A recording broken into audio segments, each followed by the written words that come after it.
श्री स्वामी समर्थ. आपल्या घरामध्ये एखादी व्यक्ती अशी असते जी खूप चिडचिड करते आणि बाहेर चांगली वागते आणि घरामध्ये आल्यावर घरात चिडचिड करते. घरात सतत चिडचिडी व्यक्ती असते. पैसा कुणी कितीही कमवला तरी घरामध्ये पैसा देत नाही, त्यामुळे घराची प्रगती होत नाही, घरात बरकत राहत नाही किंवा मुलामुलींचे विवाह होत नाहीत.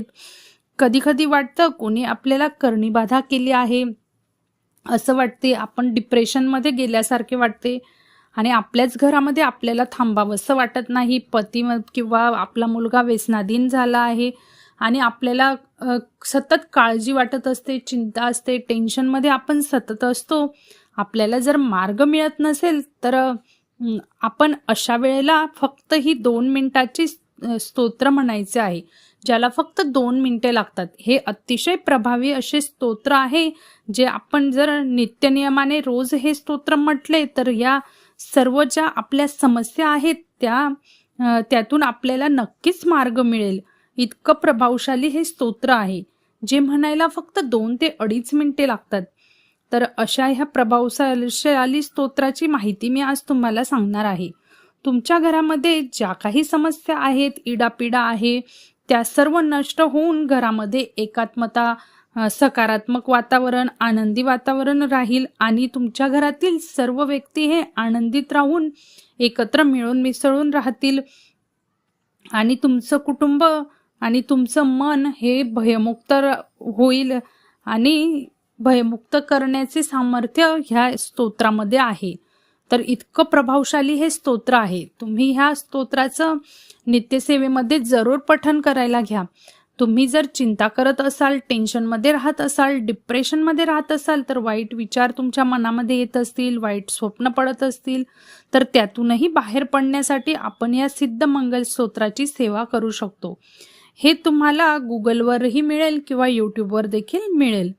तर अगदी 2 ते 2.5 मिनिटे हे स्तोत्र म्हणायला लागतील, पण हे म्हणत असताना पावित्र्य राखणे गरजेचे आहे.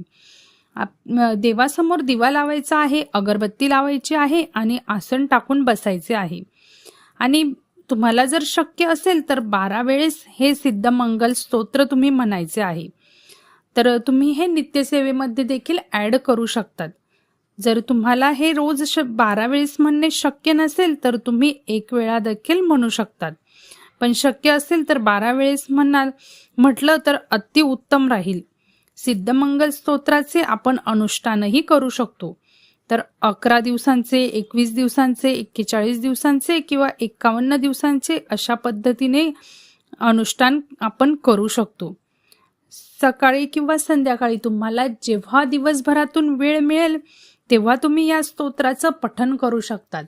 फक्त तुम्ही 12 ते 12:30 या दरम्यान या स्तोत्राचं पठण करायचं नाहीये, कारण या वेळेमध्ये दत्त महाराजांची भिक्षा मागण्याची वेळ असते. जर तुम्हाला वेळ मिळत नसेल घरी, तर तुम्ही जॉब करत असाल तर ऑफिसमध्ये देखील तुम्हाला वेळ मिळेल तेव्हा तुम्ही बसून हे स्तोत्र म्हणू शकतात. तर किंवा घरी येऊन संध्याकाळी तुम्ही म्हटलं तरी देखील चालेल. फक्त तुम्हाला सुतक, पिरियड्स किंवा तुम्ही नॉनव्हेज खाल्लं असेल त्या दिवशी हे म्हणायचं नाहीये.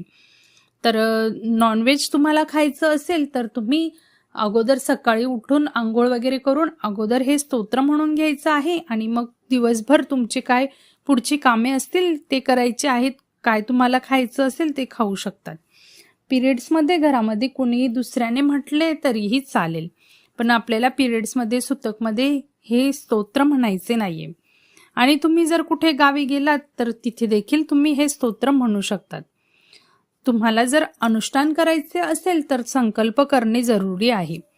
तर तुम्ही संकल्प करून ह्याचे अनुष्ठान करू शकतात. तर तुम्ही नित्यसेवेमध्ये जर हे स्तोत्र घेत असाल तर यामध्ये काहीही नियम किंवा अटी नाही आहेत. फक्त तुम्ही नॉनव्हेज खाऊन हे स्तोत्र पठण करायचे नाहीये. जर तुम्ही संकल्प करून हे स्तोत्र म्हणत असाल तर म्हणजे काहीही तुमची समस्या असेल, मुलगा चिडचिड करतो, ऐकत नाही किंवा व्यसनाधीन आहे किंवा घरामध्ये सतत भांडणं होतात, काहीही तुमची समस्या असेल तर ते तुम्ही संकल्प करायचा आहे आणि हे स्तोत्र म्हणण्याआधी तुम्ही प्रार्थना करायची आहे, तुमची समस्या महाराजांना सांगायची आहे. आणि स्तोत्र म्हटल्यानंतर देखील तुम्ही तुमच्या मनातील इच्छा बोलून महाराजांसमोर प्रार्थना करायची आहे. तर तुम्हाला एका आठवड्यात ह्या स्तोत्राचा फरक जाणवेल. इतके प्रभावशाली हे स्तोत्र आहे. तुमच्या घरामध्ये सकारात्मकता येईल, तुमच्या घरामध्ये सर्व मिळून मिसळून राहतील, एकात्मता वाढेल आणि तुमच्या घरामध्ये बरकत देखील राहील. तुमच्या मुलामुलींचे विवाह ठरतील. इतकं प्रभावशाली हे स्तोत्र आहे. फक्त तुम्ही हे पूर्ण श्रद्धा आणि विश्वास ठेवून म्हणायचे आहे आणि महाराजांना तुम्ही मनापासून प्रार्थना करायची आहे. इतकं प्रभावशाली हे स्तोत्र आहे. तर तुम्ही या स्तोत्राचं नित्यसेवेमध्ये जरूर पठण करू शकतात. श्री स्वामी समर्थ.